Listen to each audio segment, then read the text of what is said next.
Wrestler Sakshi Malik ने अपने जूते उतारकर टेबल पर रख दिए और कहा कि मैं अब रेसलिंग के करियर को छोड़ रही हूं, मैं दोबारा रेसलिंग रिंग में नज़र नहीं आऊंगी। और कुछ टटपूंजी ये कह रहे हैं कि साक्षी मलिक को इलेक्शन लड़ना है, कांग्रेस का टिकट चाहिए, इसलिए उसने ये सब किया है, ये सब ड्रामा किया है। वो 40 दिन का प्रोटेस्ट जो उन्होंने किया रेसलर्स ने, बजरंग पुनिया जिनको आपने कल तस्वीरों में देखा होगा, पद्मश्री सड़क पे उन्होंने छोड़ दिया, उसको देखने के बाद अब टटपूंजी है साक्षी मलिक को लेकर ख़ास तौर पे ये कहते हैं कि यहाँ बजरंग पुनिया को लेकर भी कहते हैं कि इनको कांग्रेस की टिकट चाहिए, अब इनको कांग्रेस से इलेक्शन लड़ना है। अब इलेक्शन लड़ने के बाद उनका क्या बदलेगा मालूम नहीं, या इलेक्शन लड़ने से क्या मिल जाता है मालूम नहीं। औकात तो 2 टके की होती है, कोई भी कुत्ता बिल्ला आके गाली देता है। मुझे लगता है कि कई ज़्यादा हैसियत एक एथलीट की है इस देश के अंदर, कई ज़्यादा मान सम्मान, लेकिन ये मान सम्मान छोड़ने की वजह क्या है? वजह सिर्फ़ और सिर्फ वो अंधभक्तों के नेता, जिन अंधभक्तों के नेताओं को वो अंधभक्त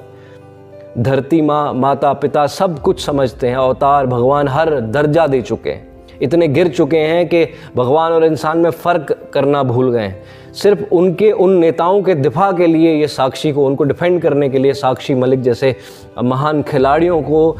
जलील ख़ार कर रहे हैं, बजरंग पुनिया को गालियां दे रहे हैं, इन रेसलर्स को गालियां दे रहे हैं, उन देश की बेटियों को गालियां दे रहे हैं जिन देश की बेटियों ने देश का मान सम्मान बढ़ाया।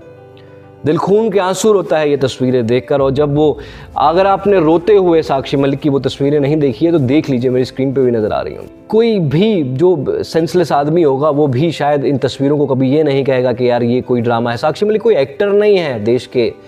प्रधान सेवक की तरह, साक्षी मलिक कोई एक्टर नहीं है यहाँ पर धनकर की तरह जो अपने जाट होने का रोना रोने लग गया, या उसके बीजेपी के नेता जो उसके जाट होने का रोना रो रहे हैं, उसके जाट होने को जो है मिमिक करना कह रहे हैं। साक्षी मलिक एक रेसलर थी, एक महान रेसलर जिसने देश के लिए सम्मान लाया, और उसके बाद भी जो बेगैरत लोग साक्षी मलिक और बजरंग पुनिया जैसे महान रेसलर्स पर उंगली उठा रहे हैं, उनको अपने गिरबान में झांकना चाहिए कि क्या औकात है तुम्हारी, क्या हैसियत है तुम्हारी।